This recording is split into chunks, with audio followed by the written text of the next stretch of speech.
Hello everybody, welcome back with in the video. So आज के इस पर्टिकुलर वीडियो में हम देखेंगे नरेशन का पार्ट 3। ठीक है, पार्ट 1 मैंने अपलोड कर दिया है। पार्ट 1 में अपन ने देखा असर्टिव सेंटेंस, ठीक है, और पार्ट 2 में हमने देखा इंट्रोगेटिव। ठीक है, इंट्रोगेटिव ये बेसिक पार्ट है, इसे जाकर के देख लेना तो सारी चीज़ें और अच्छे से और आसानी समझ में आ जाएगी। और इंट्रोगेटिव में जितने भी टाइप के होते हैं, जैसे यस नो टाइप वाले हों, ओपन एंडेड चाहे क्लोज एंडेड, ठीक है, यस नो टाइप वाले, डब्ल्यूएच फैमिली वाले, तो सारे इंट्रोगेटिव स्टेटमेंट्स इसमें सॉल्व कर लिया। अब ये पार्ट 3 है, ठीक है, पार्ट 3 जिसमें हम देखेंगे इंपरेटिव स्टेटमेंट। ये भी बहुत इंपॉर्टेंट सेंटेंसेस हैं, बहुत इंपॉर्टेंट पार्ट है। और इसमें इंपरेटिव के साथ साथ अपन ऑप्टेटिव देखेंगे, ऑप्टेटिव सेंटेंस। तो क्या होता है कि हम बेसिकली ये पार्ट 1 यानी कि असर्टिव सेंटेंस और इंट्रोगेटिव स्टेटमेंट कहाँ जहाँ तक है तो पढ़ लेते हैं, और इसके बाद पार्ट 3 को हम मिस कर देते हैं। इसके वजह से हमारा नरेशन जो है तो अधूरा रह जाता है।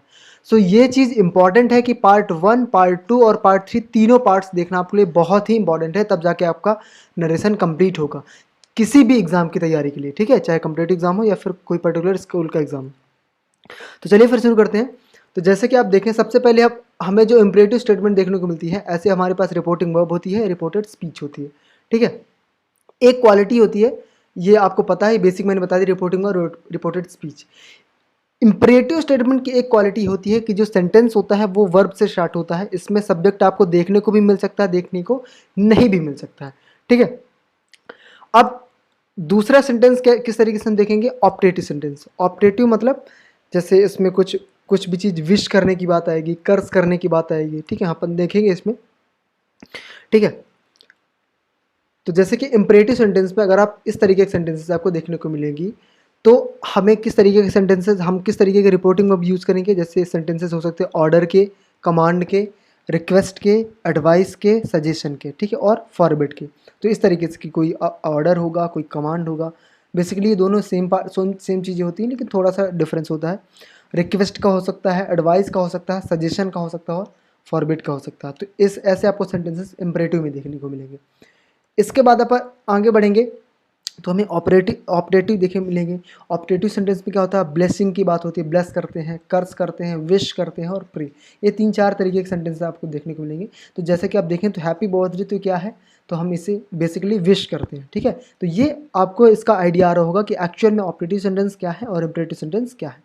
तो जैसे देखिए, bring me a glass of water, ये क्या हो सकता है, राम ने क्या किया होगा, bring me a glass of water, तो ऑर्डर किया होगा ऑब्वियसली, है ना। आगे बढ़ते हैं, तो यहाँ कंजंक्शन के नाम पर अगर इंपरेटिव सेंटेंस की बात करें तो इसमें हमारे पास कंजंक्शन ना तो दैट मिलता, जो कि हमारे पास असर्टिव सेंटेंस में यूज़ करते हैं हम, और ना ही यहाँ इफ़ या वेदर मिलता है। ठीक है, जो कि हम इंटरोगेटिव में यूज़ करते हैं। ठीक है, यहाँ हमारे पास कंजंक्शन की बजाय हमें इंपरेटिव सेंटेंस में टू प्लस वर्ब की फर्स्ट फॉर्म, ये चीज़ याद रखना क्योंकि आगे काम आनेगा। ठीक है, टू प्लस वर्ब की फर्स्ट फॉर्म आपको देखने को मिलेंगे इस रिपोर्टिंग वर्ब को रिपोर्टेड स्पीच से जोड़ने के लिए। आगे बढ़ें, और सबसे इंपॉर्टेंट चीज़ आपको याद रखनी है कि इंपरेटिव सेंटेंस में रिपोर्टेड स्पीच के टेंस में कोई चेंज नहीं होता। मतलब ये जो पर्टिकुलर चीज़ लिखी हुई है ना, ये तो इसके टेंस में कोई चेंज नहीं होगा, और प्रोनाउन वगैरह उसी तरीके से चेंज होंगे, एक्स्ट्रा वर्ड जो होंगे उसी तरीके से चेंज होंगे, जो चेंजेस होते हैं, बस टेंस में कोई बदलाव नहीं होगा। आगे बढ़ते हैं, अपन सेंटेंस को सीधे सॉल्व करते हैं, बहुत ही आसान है। जैसे for example, Ram said to me, Ram, ठीक है, अब यहाँ देखना है कि bring me a glass of water, मतलब मेरे लिए पानी लाओ। तो मतलब डायरेक्टली बोल रहा, कोई प्लीज़ वीज़ का जिक्र नहीं है, तो ऑब्वियस सी बात है, यहाँ ऑर्डर्ड है। ठीक है, तो ऑर्डर्ड, राम ऑर्डर्ड मी। ठीक है, टू हट जाएगा, आपको पता है। अब यहाँ क्या मैंने बताया कि आपको इंपरेटिव सेंटेंस में दैट नहीं लगाते, क्या लगाते हैं, टू प्लस वर्ब की फर्स्ट फॉर्म, पहले टू लगाएंगे, फिर ये वर्ब क्या, ब्रिंग, टू ब्रिंग। ठीक है, अब ये मैंने बोला टेंस में चेंज नहीं होगा, लेकिन जो प्रोनाउन है उसी तरीके से चेंज होगा। तो मी फर्स्ट पर्सन है तो इससे चेंज होगा, तो राम का प्रोनाउन बनेगा him, bring him a glass of water. ठीक है, ऐसे सेंटेंस आपको बनेगा। तो जैसे कि आप देख पाओगे, जस्ट सेकेंड, ये देखिए, Ram ordered me to bring him a glass of water. Got it, इतना ईजी है। आपको ये चीज़ याद रखना है कि कंजंक्शन यहाँ नहीं लगेगा, टू प्लस वर्ब की फर्स्ट फॉर्म लगेगी। इसके बाद आगे बढ़ते हैं, Ram said to me please bring me glass of water. ठीक है, तो राम, जैसे कि आप देख रहे हैं, प्लीज़ या फिर काइंडली, ऐसे कुछ सेंटेंसेस जो मिलेंगे जो कि रिक्वेस्ट करने के लिए बोले जाते हैं, तो यहाँ हम लगाएंगे, इसलिए यहाँ हम लगाएंगे Ram requested me, Ram requested me to अब यहाँ जो होगा, यहाँ जो भी प्लीज़ या ब्रिंग जो भी लगा होगा हट जाएगा। याद रखिएगा हमेशा जब आप डायरेक्ट से इनडायरेक्ट बनाएंगे तो यहाँ प्लीज़ काइंडली जो भी लगा होगा ना वो सब हट जाता है। तो राम रिक्वेस्टेड मी टू, फिर यहाँ से वही चीज़ हो जाएगी, bring him a glass of water. Got it? Any issue? कोई दिक्कत नहीं भाई। ठीक है, आगे बढ़े। Ram requested me to bring him glass of water. ठीक है, यहाँ क्या किसका डिफरेंस हुआ, ऑर्डर का या रिक्वेस्ट का? चलो भाई आगे बढ़ते हैं। हो, ये इम्परेटिव सेंटेंस। हाँ, नेक्स्ट हमारे पास एक और सेंटेंस एग्जांपल है। Sir said to me get a reading habit. ठीक है, सर ने मुझसे बोला एक रीडिंग हैबिट अपना लो। तो सर पहले लगाएंगे सर, अब गेट अ रीडिंग हैबिट। अब देखो सर बोल रहे हैं कि रीडिंग हैबिट अपना लो, तो ऑर्डर तो नहीं कर रहे होंगे। ठीक है, रीडिंग हैबिट हम पर डिपेंड करती है, तो हमें क्या कर रहे हैं, एडवाइस कर रहे हैं। तो हम यहाँ क्या लगाएंगे, एडवाइज्ड। क्या लगाएंगे, एडवाइज्ड मी। ठीक है, टू, टू पता है आपको, फिर get, get a reading habit. ये देखो, sir advised me, sir advised me to get a reading habit. Got it? बहुत आसान है। इसके बाद देखो कई बार ना आप कंफ्यूज होते हैं कि एडवाइस और सजेशन में क्या डिफरेंस है। ठीक है, तो याद रखना सजेशन जो होता है इनफॉर्मल होता है, इनफॉर्मल। ठीक है, और एडवाइस जो होता है फॉर्मल होता है। ठीक है, तो इसलिए यहाँ सर ने बात की है तो फॉर्मली एडवाइस की होगी, इसलिए हमने यहाँ एडवाइस लगाया है। ठीक है, अगर कोई दोस्त होता, कोई हम उम्र होता, तो यहाँ राम या फिर कोई होता तो, या किसी का नाम होता, ही होता, तो यहाँ सजेस्टेड हो जाता। ठीक है, समझ रहे हो बात को? ओके, आगे बढ़े। He said to me do not go there. ठीक है, तो ये तो तुमने पहले पढ़ लिया कि यहाँ डू नॉट गो देयर बोला तो यानी कि ऑर्डर किया होगा, तो ही ऑर्डर्ड मी।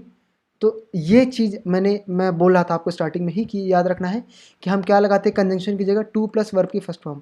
तो कई जगह आप गलती ये करते हो कि नॉट से पहले ही टू लगा देते हो आप। He ordered me to not to go there, तो ये गलत हो जाएगा। क्यों? क्योंकि याद रखना टू के बाद वर्ब की फर्स्ट फॉर्म आना जरूरी है, लेकिन अगर आप यहाँ टू लगा दोगे तो इसके बाद तो नॉट आ जाएगा। समझ रहे बात को? मैं फिर से बोलता हूँ कि वर्ब की फर्स्ट फॉर्म के बाद, सॉरी, टू के बाद वर्ब की फर्स्ट फॉर्म आना जरूरी है। ठीक है, तो यहाँ अगर आप टू लगा दोगे टू के बाद तो नॉट आ जाएगा, लेकिन हमें चाहिए एक्चुअल में क्या, टू के बाद वर्ब की फर्स्ट फॉर्म। ठीक है, तो इसलिए हम यहाँ क्या करते हैं, not to, he ordered me not to go there. ठीक है, मतलब नॉट पहले आएगा, टू फिर आएगा, फिर इसके बाद वर्ब की फर्स्ट फॉर्म। इसके बाद आगे बढ़े तो एक दूसरे तरीके से आप लिख सकते हैं, एक रिपोर्टिंग वर्ब यूज की जाती है फॉरवर्ड। ठीक है, फॉरवर्ड, तो ये टेंस पास्ट का है तो इसलिए इसका बना सेकंड फॉर्म फॉरवर्ड। ठीक है, फॉरबिड, तो ही फॉरबिड मी। तो अब जो फॉरबिड होता है ना अपने आप में निगेटिव सेंस होता है, निगेटिव सेंस। ठीक है, कि मना किया है। He order me not to go there, कि उसने मुझे ऑर्डर दिया कि वहाँ मत जाओ, लेकिन यहाँ डायरेक्ट बोल दिया कि उसने मुझे वहाँ जाने से मना किया है। तो ही फॉरबिड मी, तो यहाँ आप नॉट नहीं लगाएंगे, नॉट आप नहीं लगाएंगे, डायरेक्ट लगा देंगे यहाँ से, डॉट नॉट भी हटेगा, डू भी हटेगा। He forbid me to go there, उसने मुझे वहाँ जाने से मना किया है। समझ रहे हो बात को? ऐसे होगा फॉरबिड का यूज। तो आपका ये भी सही है, ये भी सही है, दोनों में स्टार लगा सकते हो, दोनों 100% करेक्ट है। ठीक है, अब हम देखते हैं भाई, सॉरी यहाँ इम्परेटिव लिख गया, ऑप्टेटिव होगा। ठीक है, ऑप्टेटिव है, ऑप्टेटिव सेंटेंस है। ऑप्टेटिव सेंटेंस पे आप देखोगे, एक सेकेंड कहाँ गया भाई, हाँ, ऑप्टेटिव सेंटेंस में देखोगे he said to me may you live long, इस तरीके से आपको देखने को मिलेंगे। तो ऑप्टेटिव सेंटेंस जो आप जनरली स्टार्ट करते हो या तो वो वर्ब की फर्स्ट फॉर्म से स्टार्ट होती है या तो मे से स्टार्ट होती है। याद रखना आप हमेशा, क्या, या तो मे से स्टार्ट होगी या तो वर्ब की फर्स्ट फॉर्म से, दोनों तरीके से स्टार्ट हो सकती है। तो जब भी चाहे यहाँ वर्ब की फर्स्ट फॉर्म रहे या चाहे यहाँ मे रहे, चाहे यहाँ मे रहे चाहे ना रहे, हम जब ऑप्टेटिव सेंटेंस की स्पीच चेंज करेंगे तो यहाँ हम यूज करेंगे माइट। क्या यूज करेंगे? माइट। यहाँ तो क्या होगा, ही सेड टू मी, तो क्या बनेगा, अब देखो मे you live long, may you live long, कोई किस आपको क्या कर रहा है, ब्लेस कर रहा है, ही ब्लेस्ड मी, तो क्या हो जाएगा, ही ब्लेस्ड मी, ही ब्लेस्ड मी। फिर कंजंक्शन वही लगेगा दैट, पुराना वाला, ही ब्लेस्ड मी दैट। फिर यू का क्या बनेगा, सेकंड पर्सन, तो इससे होगा तो आई। ठीक है, और मे किस में चेंज हो जाएगा, माइट में, पता है आपको, टेंस स्टार्टिंग पार्ट में बताया है। तो he blessed me that I might live long, ऐसे बनेगा बेटा। समझ रहे बात को? ठीक है, देखो मैं दिखा देता हूँ फिर से, समझ रहे कैसे, ही ब्लेस्ड मी, क्योंकि ब्लेसिंग है यहाँ, तो ही ब्लेस्ड मी दैट लगाओगे और यू इससे चेंज होगा तो आई बना, फिर मे का माइट बना, लिव लॉन्ग। क्लियर है?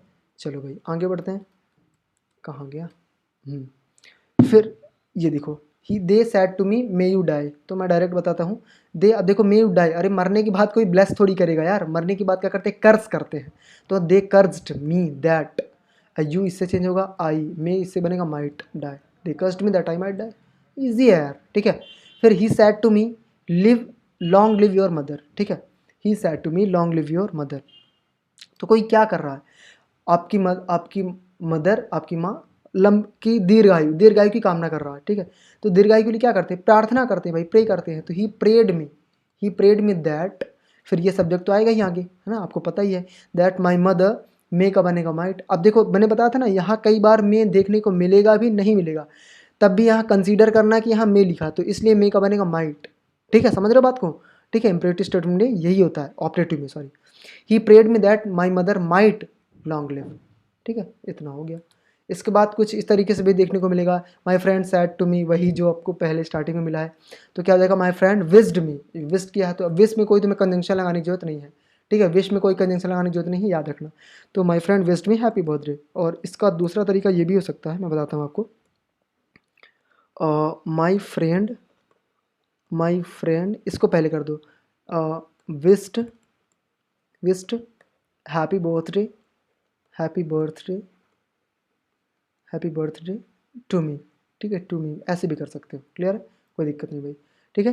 तो अब ये सारी चीज़ें इस तरीके से आपको एग्जांपल, बहुत ही आसान था, क्योंकि इम्परेटिव और ऑपरेटिव आसान हो जाता है जब आप पार्ट वन और पार्ट 2 देख लोगे, मतलब असर्टिव और इंट्रोगेटिव देख लोगे, तो ये पार्ट 3 यानी कि इम्परेटिव और ऑपरेटिव आसान लगेगा। ये आपके लिए एग्जांपल से कुछ क्वेश्चन से, इन्हें आप सॉल्व करके लाओगे, आई मीन कमेंट सेक्शन में आप इसका आंसर दोगे, ठीक है।